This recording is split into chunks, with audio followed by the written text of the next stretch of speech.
welcome to the Empower Hour, guys. I'm your host, Miley Scarpino. I'm really excited. I have somebody Skyping in today. Her name is Jessica Pontemule. She is in California, I believe, right? That's right. Yeah, and she's calling in. She's an expert in nutrition, and we're going to learn all about her. She's going to be talking about the 5 pillars of health, and she just has a lot of knowledge and experience to share with us. So I'm really excited. Welcome. Thank you so much, Miley. It's really awesome to be here. It's a pleasure. So thank you. I'm excited to have you. So tell us who you are, what your background's like, what you do. Absolutely. So I am a nutrition counselor. I've been in practice for about 3 years and for myself, and I'm also the head of nutrition counseling for an integrative medical practice here in Los Angeles. At the medical practice, it's called Angel Longevity Medical Center. We work primarily with women who are in premenopause, perimenopause, menopause, working to help balance their hormones. We use bioidenticals there, and I support them through that phase of their life, nutritionally speaking. What are bioidenticals? Sorry to interrupt. Yeah. Oh, no, it's totally fine. So bioidentical hormones are basically hormones that are not synthetic. So it's kind of a more natural way, I guess, to help a woman through the menopausal state. How did you get into the whole PMS, and how is that an area that you got really interested in? Because it's not an area that you see many nutritionists, well, at least not here in Hawaii, specializing in. So it's kind of unique and awesome. Yeah, thank you. Thank you. Yeah, so in my own practice, Beautifully Balanced Nutrition, I focus on women's health, kind of in the earlier stages with PMS issues, hormonal imbalances, and also helping to prepare women for healthy pregnancies. And part of why I kind of delved into that sort of niche, I know it's a little bit maybe unusual, but was really through my own health challenges and how kind of debilitating it can be to have painful, menstruation. I don't want to be to my TMI on your show. But it's true. It's something that a lot of women experience. A lot of women do experience, and honestly, it's a sign of a hormonal imbalance and really a nutritional imbalance. So it's pretty amazing what you can do, what the body can do, given the right tools and the right fuel to really repair it itself. So that's what I'm all about. I view the body as an innately perfect machine, and I deal with the foundations or the pillars, which is something I'm so excited to be sharing with you tonight. And really digging into how I approach health from a holistic perspective. So your background, where did you go to school? Yeah. How did you get on the path of where you are now? Right. So I've always been super interested in health, nutrition. I've always been a bit of a science geek, really loved, biology and chemistry. And so I dug in, I was actually in the field of production earlier on. And then I was doing audio production for a few years. And I was like, you know what? I really kind of want to follow this nutrition passion I have. So I enrolled at the Institute for Integrative Nutrition, and that's where I received my certification. And then I'm actually currently enrolled through the Nutrition Therapy Association. So I'm going to be in June receiving my certification as a Nutrition Therapy Practitioner. Oh, congratulations. That's exciting. It's right around the corner.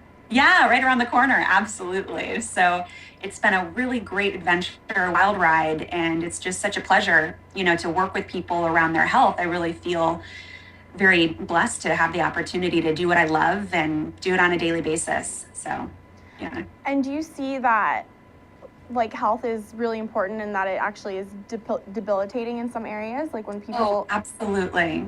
Absolutely. And not only with PMS, certainly that's something that I've kind of focused on, women's hormonal health, but really it's, especially at the medical practice, I deal with patients who not only are dealing with menopausal issues, but really have debilitating issues around digestive health, around energy levels, sometimes with chronic fatigue or whatever. It kind of gets into a little bit more of a therapeutic approach, I should say, to nutrition. So definitely, and it's so rewarding to apply these basic principles that are relatively easy, these lifestyle and dietary changes that when you take them in sort of baby steps and you break it down, you can really make huge impacts in somebody's life. So it's really an honor to be able to do it. It's so rewarding. And what about you? Like, how has your preference to go into nutrition changed your life, or has it changed your life? Or Absolutely. So I'm going to be the first to admit, like, well, blood sugar is something that I work with a lot of people around, and it's going to be a pillar that we're going to dig into here in a little bit. Okay, but great. I was a sugar-holic.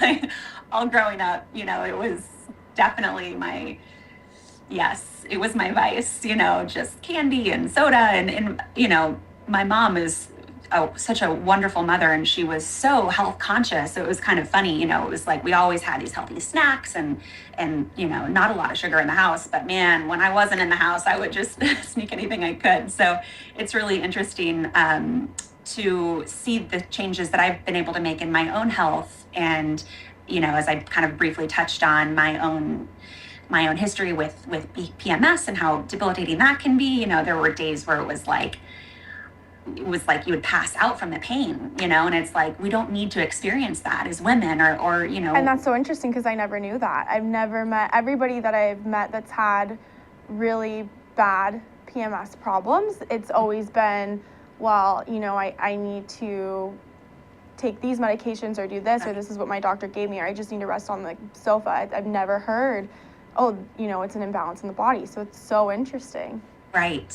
Absolutely. And truly any consequence, any symptom, any manifestation, any problem with the body always comes back to that imbalance with the foundations and with those pillars. Do you see a lot of hormonal imbalances with your patients? Is that like a leading problem? Or yes and no. I mean, in that I kind of specialize in that, I think that I probably see more of that than one might. But really, a hormonal imbalance is, again, it goes back to those sort of foundations that we're going to dig into, and it's just a symptom and a manifestation of there being some degree of imbalance with these foundations. So I would say, yeah, it's definitely prevalent. When we go through menopause as women, we aren't supposed to feel terrible, right? We aren't supposed to go through these horrific, hot flashes and everything else that can occur, the fatigue, the drastic increase of weight gain, et cetera, that can occur so often, during that time of our lives. I'm amazed right now hearing this. I'm like, what? Yeah, I know, right? That's good to hear, because that's something now I can look forward to. Well, hopefully, I'll learn from you what to not do so that, menopause is easier, but. Absolutely. Because if you support those foundations earlier on in life, and really it kind of ties into, not to get too technical with it, but it's the adrenal glands that you really need to be supporting, because before we menstruated as women, we had, produced some of our sex hormones in our adrenal glands. And then when we get into our fertile years, we get our period, and then our ovaries are what's now producing those sex hormones. But then when we go through that transition of menopause, there's this sort of hormonal relay that occurs where our ovaries say, okay, my work here is done, adrenals, over to you. And then the adrenals, if they're in good shape, they can pick up that baton and they can keep running, and it's not really a big deal. But if we've overworked our adrenals, if we've overtaxed our adrenals and just they're really in the gutter because of, blood sugar imbalances, digestive issues, all the pillars that we're going to be getting into tonight, then, stressful lifestyle, et cetera, then the adrenals say, what, ovaries? What do I have to do? I have to take this baton from you? I'm already on the floor over here. So they try to take it, and then you get this sort of clash, right? This hormonal, whereas normally it's supposed to just be a relay and a sort of an orchestra and a symphony, but then it's this sort of cacophony of like, whoa, this doesn't feel right or look good or work really well. So when you have that, smooth transition, it doesn't have to be what we so commonly associate with menopause. Yeah, exactly. That's so interesting. Well, do you want to get into your 5 pillars of health then? Absolutely. Yeah, I'd love to. I'm so Thanks. excited. Yeah. Absolutely. So in truth, there's actually 6, but I'm going to get into how these all kind of work together. So the first pillar is digestion. Now, digestion, we hear, you are what you eat. But truth, it's not so much you are what you eat, it's really you are what you assimilate. Because you could be eating, the best green smoothies and grass-fed, free-range meat, and if your digestive system is impaired, then you're going to have suboptimum health, I should say, and to the degree that it's impaired, the less optimum your health is going to be. Is that where we get like you need to chew 50 times, or I've heard that kind of stuff, and that's so that you can kind of break everything down and your enzymes can start working on the food. Is that correct? That's exactly right. And really, I start with digestion as the pillar because it's so, and that's really where I start oftentimes in my practice as well, because it's so crucial. So in our interview here tonight, what I'm going to do is go over these 6 pillars and then really kind of dig into digestion a little bit more and give some of those practical tools. And chewing is actually one of the things that I was going to bring up. Awesome. So you got it. You're a step ahead. Yay. Totally. So digestion is the first thing we take a look at here. And then the next is blood sugar. Blood sugar is our second key for optimum health.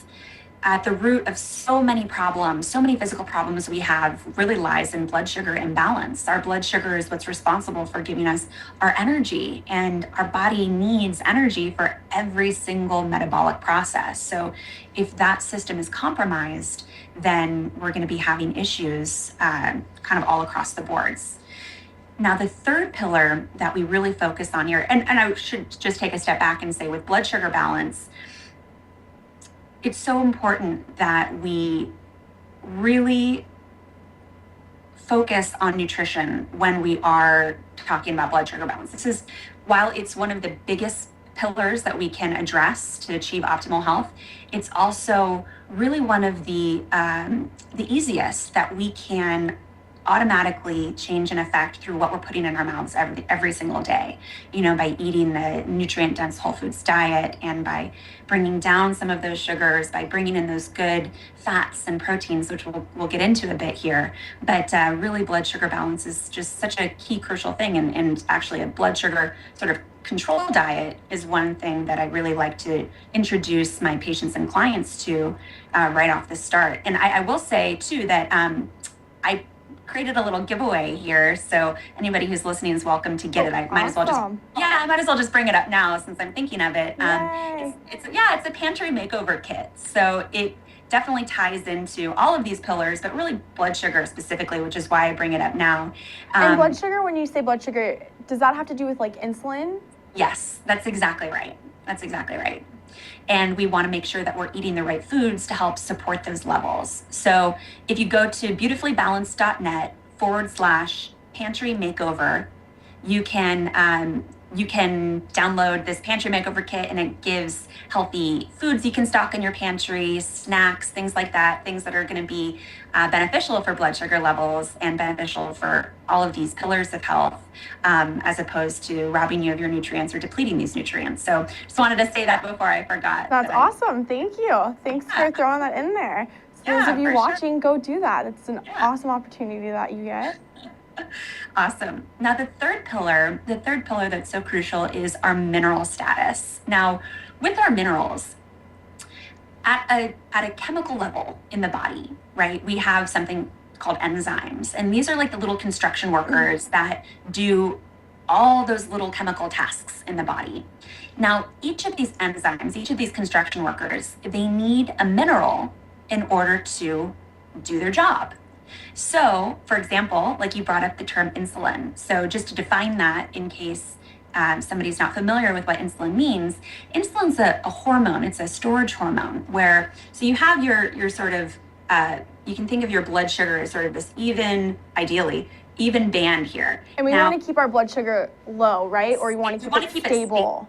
That's exactly right. So we can think of it like, here's our band of blood sugar, right? So when we're eating foods that aren't spiking our blood sugar levels, what that means is we're eating foods that keep it in this nice sweet spot range. However, when we have, let's say, we didn't have time for breakfast, so we just grabbed, one of the scones at Starbucks with our coffee, then what happens is our blood sugar levels spike, right? And then this triggers insulin. The body says, whoa, blood sugar is super high, bring out insulin. So then insulin comes out when the blood sugar is up here, and it shuttles it into the cells. So then our blood sugar drops, because insulin's kind of like it's a storage hormone. So it's like a Mack truck. It says, okay, good, blood sugar, get in the bed, we're going in. And it goes into the cells, and that provides our cells with energy. Or if we've had more than we need, it is what puts on weight for us. It puts, it shuttles it into the fat cells, for example. So essentially, that's sort of that insulin thing. So comes up, we have the donut, whatever comes up, and then we say, okay, we need some insulin to bring it into the cells. Our blood sugar crashes, and then we get into this sort of slump, which probably most of the people are familiar with, where you have something sweet to kind of like get you pumped or get you going, and then give you that energy again. What's that? And give you that energy again? Yeah, that's exactly right. And then it crashes, and then you get into that vicious cycle where then it's like, oh, well, let me grab some M&Ms or whatever to help get your blood sugar back up. But really, if we're eating a whole foods, nutrient-dense diet that isn't going to be spiking our blood sugar, it stays in this sweet spot range, right where we have stable energy levels, optimum health. And this is really the range where we are going to be helping to prevent some of these issues, as we were talking about hormonally and otherwise. So before we get into talking more about minerals, we're going to take a quick commercial break, and then we're going to be right back. I'm your host, Miley Scarpino. This is the Empower Hour, and I'm here with Jessica, and we're so excited to get back after these commercials and learn more about the 5 pillars of health. Thanks, guys. Here's the deal. I'm Jay Fidel. I'm the host of Hawaii, the State of Clean Energy, which is the Energy Policy Forum's program on Wednesday. That's how we call Wednesday Energy Wednesday. We call it Energy Wednesday every Wednesday. Are you surprised? Okay, and we try to get guys like Jim Alberts here from Hawaiian Electric who can tell us what's really going on in energy. We want to be informed. It's so important. It's the most important initiative in our state. Clean energy is major, okay? And that's how we cover it on this show. That's the deal. What do you think, Sharon? I think that's great. That's why we're here every Wednesday from 4 to 5, and we hope you all join us so we can hear people like Jim coming on our show and co-host Ray Starley from Hawaii Energy. Okay, Jim, you've been here today. You've seen this. You heard what she said. What do you think? I think it's a tremendous opportunity for people to come together and talk about the issues. Oftentimes, there isn't a good forum to bring these key issues out into the public, and this is a tremendous way to go about it. And the activity of this show is essential to keep talking about energy, because, as you said, it's such an essential part of our lives that we need to pay attention to it, and we need to think about the future. Okay, Ray, your turn. Well, this is a special time in the history of Hawaii where we're making some pretty radical changes in the way we use energy and generate energy. And this show is the one place you can count on coming to every Wednesday and hearing something about the latest issues that are on the table, being discussed, that will affect us all going forward. So come join us, and if you have some ideas you want to share with us about energy, give us a call and let us know. We'll put you up here and let you talk for an hour. So come see us. Thanks, Ray. Thanks, Sharon. Thanks, Jim. It's great to be, from Think Tech's point of view, it's great to have this show. We love the show. It's our most important show. So come around and listen to us 4 to 5 on Wednesday. Thanks a lot. Bye. Aloha. Aloha.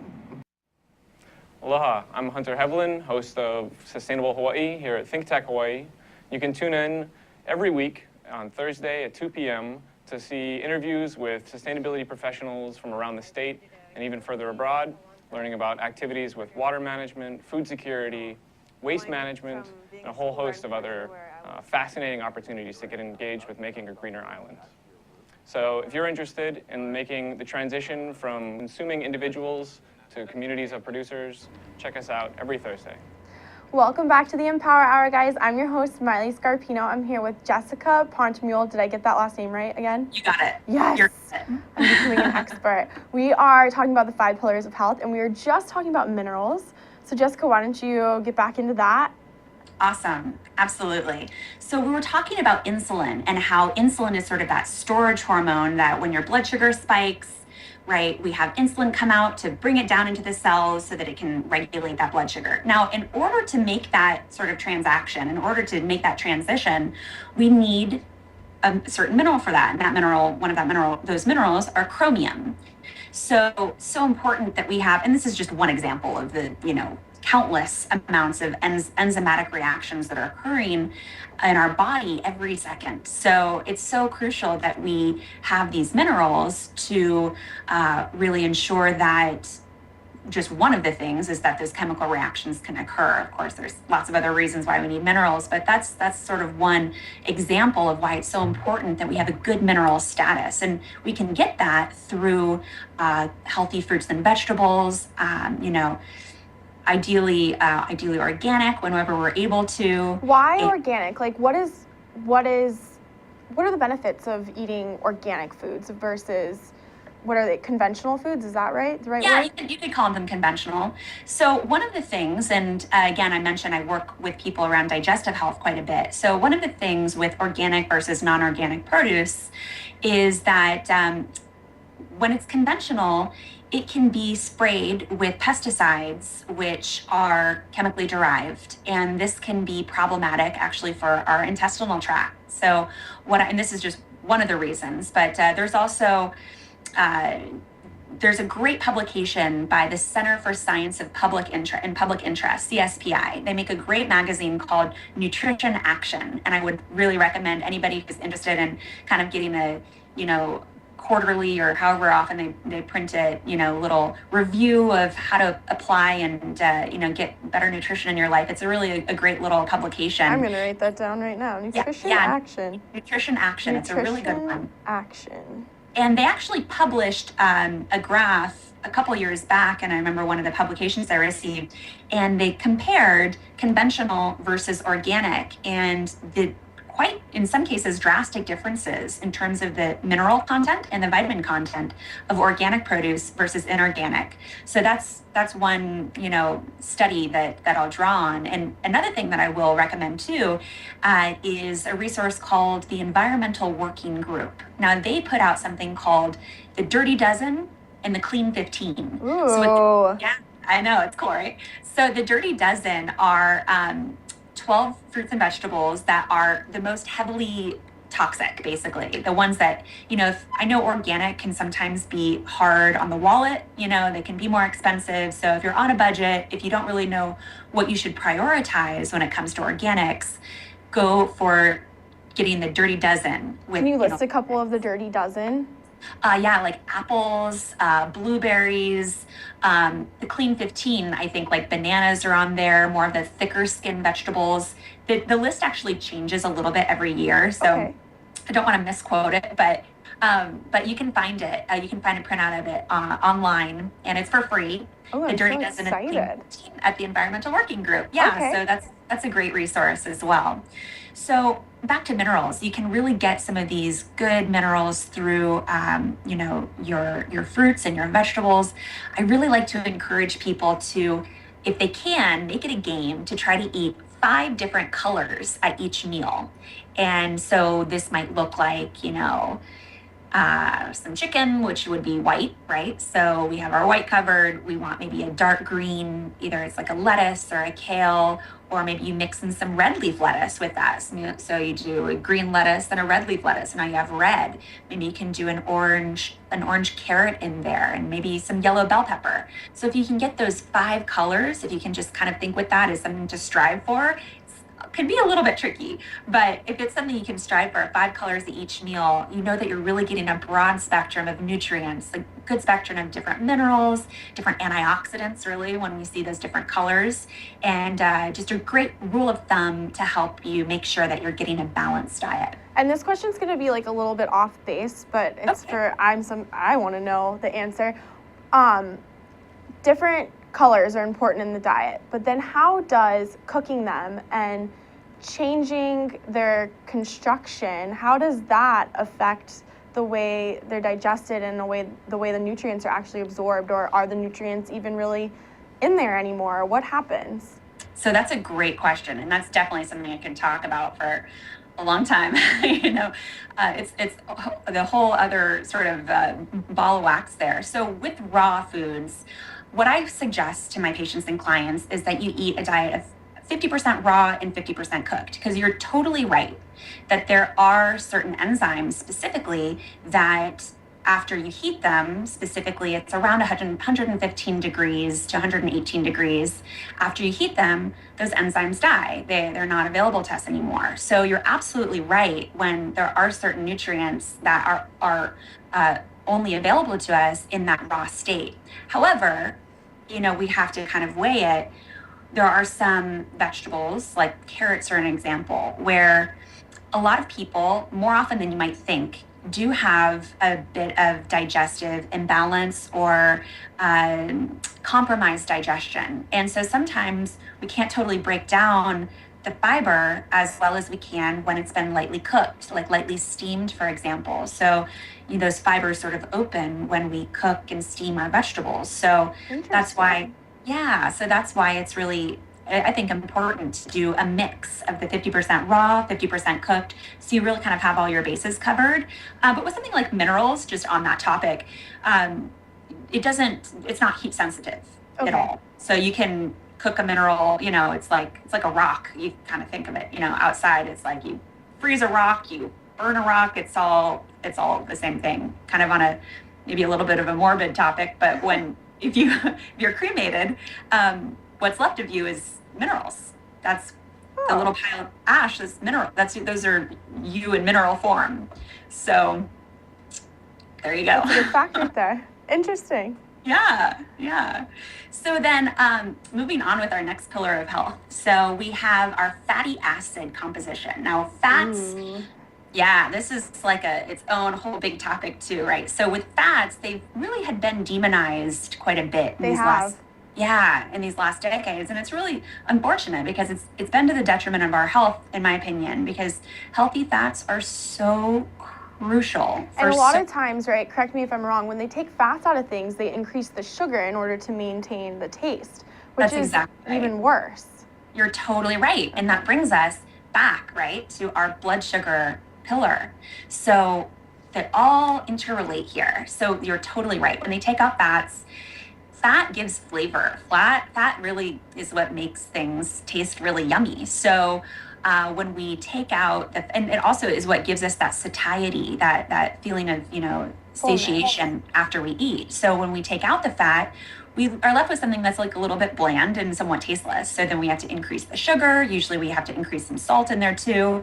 And then we're left with something that's not nearly as nutrient dense or as wholesome for us. And just a couple of the things, in terms of the importance of fats in the diet, we have our cell membranes, right? Our cell membrane, every cell membrane, it is made up of this fatty layer, essentially. It's lipid bilayer, meaning the fats, and then it's just the sort of chemical construction of the cell. It has fats all around it. So if we're not getting a good intake of those good fatty acids, then we're actually compromising our health at a cellular level. And when we take it down, we have everything. It begins at our cells, right? We need healthy cells in order to build healthy tissues, in order to build healthy organs, in order to build healthy organ systems, in order to build a healthy body or a healthy organism. So it always goes back to that cellular health. How healthy are you at a cellular level? And having healthy fats, good minerals, so crucial to that cellular integrity. So don't be afraid of fats, the right kinds of fats, right? Fats that we find in things like coconut oil. Is there a range that you recommend as well, like gram-wise? I know it probably depends on your body weight and it really does. Okay. Yeah, and honestly, and I get into this basically when I work with clients too. I do something called metabolic typing, where we actually go in and we see how is their body utilizing that food and those nutrients. And some people, they use it more quickly, and we call these people fast oxidizers. So they actually do better on a higher percentage of fat in their diet. Whereas somebody who's a slower oxidizer, they don't feel so well when they have too much fat in the diet. So that's why it's pretty tricky. I don't want to give a blanket statement of grams because it really depends on not only the person, the body, the activity level. It also depends on their metabolic type. Awesome. So yeah, absolutely. So then our fifth pillar is hydration. Now, hydration is so key and crucial, so important. So often we reach for a snack when really we're thirsty, right? It's like those hunger and those thirst signals get really tripped up. And I would say it's a pretty accurate statement to state that as a society, we're pretty chronically dehydrated. We're drinking a lot of diuretics, things like coffee or soda, caffeinated teas. These things deplete our hydration as opposed to enhance it. So important that we're getting adequate water. For a healthy individual, I recommend about half your body weight in ounces a day. So you take how much you weigh, you divide it in half, and that's a pretty good, rough index. Of course, it varies depending on the person has a condition or whatever. But for a healthy individual, that's a pretty good rule of thumb. So for everybody listening, you should take your weight, divide it by half, see how many ounces that is. Are you drinking that many ounces? If not, try to. And you might have to pee a lot more at first, but you can work up to it. I'm definitely not drinking enough water. Yeah. And I'm sure guests, you're not drinking enough water. So you need to go grab some while we take a commercial break and rehydrate. We're going to take another quick break. We'll be back. Okay. I'm your host, Miley Scarpino. I'm here with Jessica, nutritionist. This is the Empower Hour. We'll be right back. Inspired by an ancient culture, classical Chinese dance, vigorous physicality, timeless stories, 5,000 years of Chinese music and dance. Shen Yun presents authentic Chinese culture. Coming to Blaisdell Concert Hall, May 8th and 9th. Tickets at shenyun.com or call 808-792-3919.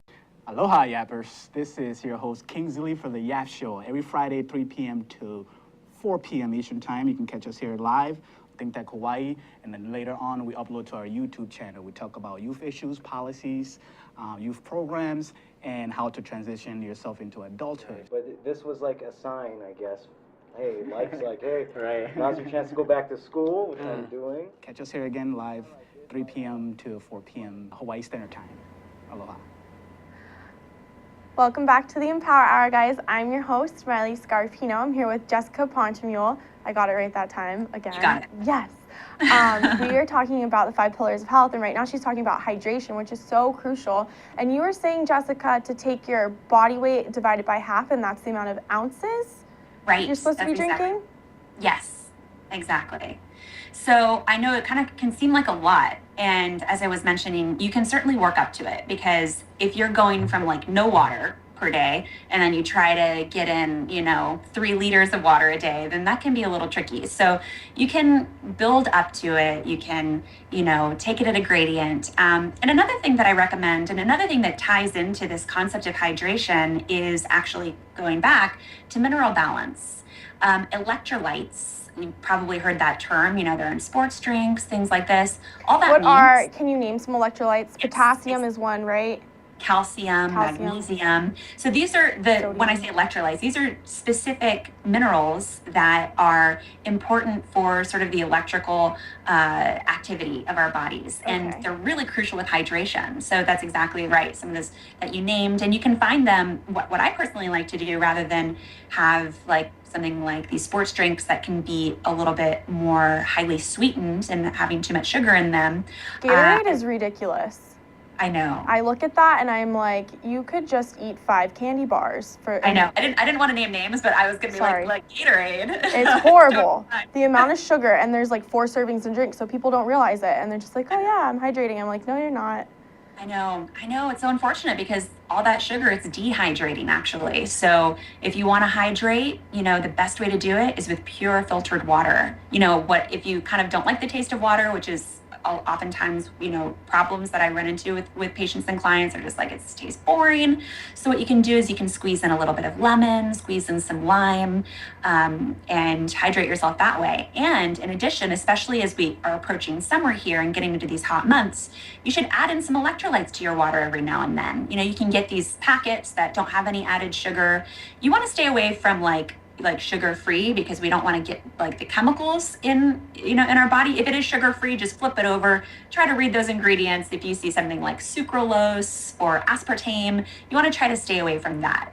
But if it's sugar-free because there's just no sugar in it, or maybe sweetened with a little bit of stevia perhaps, or something like this, a little bit of a safer sweetener, then, add it into your drink and that'll really help hold that hydration too. Because if we're depleted in minerals, it's actually harder for us to fully hydrate ourselves too, because because those electrolytes, you can think of it as they kind of like hold almost like the structure, like they give water its ability to kind of grab on in the body. So if we are totally mineral depleted, we're drinking tons of water, we're just going to be like, peeing every 10 minutes. It's not really going to be fully hydrating us. So the best way to do it is sip.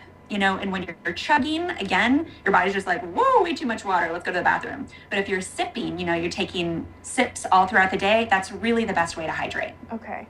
Yeah. Note to self, I need to sip more. Awesome. Now, we've been talking about 5 pillars, but really there's a 6th one that's sort of the underlying hidden pillar here. Not so hidden, but it really underlies it all. And this is a nutrient-dense whole foods diet. And this is really when we focus on whole foods in their natural form, that's really where we're going to get the most bang for our buck with anything we're putting into our mouths, right? Ideally, we eat things that as they appear in their natural state, like the ingredient list for broccoli, for example, has one ingredient. It's just broccoli, exactly. You don't have to worry about reading labels. You don't have to worry about reading ingredients. It's just broccoli. So, or whatever. It's just organic beef, or it's just whatever it is, right? So, really encouraging people to connect with nature, in a sense, to come back to it and come back to eating foods as they were given to us and as they appear in nature. So, what I'd love to do is dig in a little bit more to digestion pillar. Does that sound good? Sounds great. Okay, awesome. So specifically here, what I'd like to go over is a couple of tools that your audience can use with supporting each phase of digestion. So believe it or not, digestion actually begins in your brain. It's not even in your mouth that it starts. Most people are like, what? How does it start in your brain? I just did that. I was like, what? Yeah. Yeah. So it's something called the cephalic phase. And the cephalic phase is that stage of digestion where if we see food, or you can even think about food, maybe you smell some food, it starts those digestive juices turning in your stomach. So that's our first phase of digestion, is actually our cephalic phase. Now, one way to support this phase, and a simple tool you can use is, is by, rather than rushing out the door, grabbing something, or maybe you're working at your desk, we're all guilty of this, working at your desk as you're trying to get your lunch down or whatever on your laptop, take a moment, take a deep breath, or a couple, ideally. Be there with your food. Just kind of get yourself in the mode of like, okay, good, and now I'm going to eat, right? So if you take a deep breath, actually, not to get too technical here, but it actually activates something called your parasympathetic nervous system. And what this is you might have you ever heard of your fight or flight response? Yes, I have. Okay, cool. So that's your sympathetic nervous system. That's the system that's engaged when you are your adrenal glands go off and you're stressed out. And Exactly. Now the opposite sort of system to that is your parasympathetic, and this is called your rest and your digest state. Now, if you're eating and you're in a sympathetic state, you're stressed out, your adrenals are going, you're rushing, you're trying to get to work or whatever you're doing, then your digestion is inhibited. The blood flow actually goes away from your abdomen toward your extremities to ready you for fight or flight. But if you're in a parasympathetic state, so by taking a couple deep breaths is a great way to help your body get back into that parasympathetic state. The blood flow goes back toward your abdomen, and you're actually preparing yourself for digestion better even before you put the food in your mouth. So that's a great first tip to support the cephalic phase of digestion, is taking some deep breaths before you eat. Now the next one, I hope I'm not rattling this off too fast here. No, this is great. This is perfect. Okay. Perfect. So the next stage is our mouth. That's the next organ. It's really the first organ of digestion in terms of when the food comes into contact here. And you totally hit the nail on the head earlier when you were talking about chewing. Chewing is so crucial and so vital. Really, so digestion is a north to south process, right? It starts in the brain, goes to the mouth, and then we're going to kind of run through the other organs it goes through. But all of those organs down below in sort of that southern process, it relies on the northern processes to work efficiently, effectively. So if we're not chewing appropriately, every single organ down below is going to take a hit for that. So do your body a favor and really chew your food. I think you might have mentioned 50 times. Did you mention that? Yeah. Yeah. So, and that can be like kind of overwhelming and a lot. It is, because I've tried it before and I'm like, I can't chew. The food's gone by the time I get to 50. Totally. So 50 can be kind of a neat way to do it if you're just starting, because you can really see like how many times 50 actually is. Honestly, I don't expect my patients and clients to chew 50 times. I don't do it, but it is good to do it for a couple days so you can kind of get yourself into the habit of, wow, I don't chew enough. I need to focus on that more. And then chewing your food till it's liquid, that's totally sufficient. So some food's going to liquefy faster than other foods. If you have a mouthful of raw carrots, that's going to take a lot longer than, a bite of salmon or whatever, So you're going to have a different amount for different types of foods that you have in your mouth. But chewing is really how we can support that organ of digestion. So then our food goes down our esophagus, right, through that pipe into our stomach.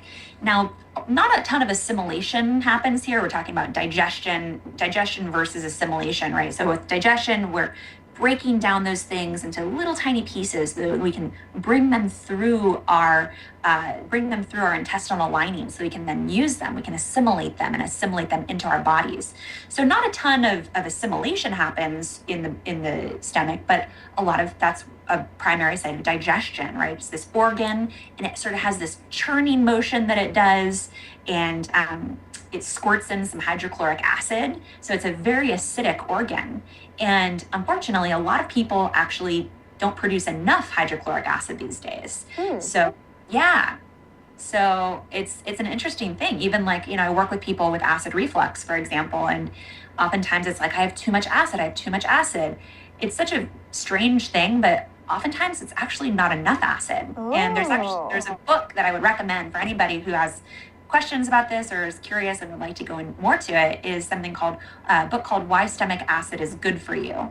And it is a fantastic book. Really would recommend reading it. You can find it on Amazon.com.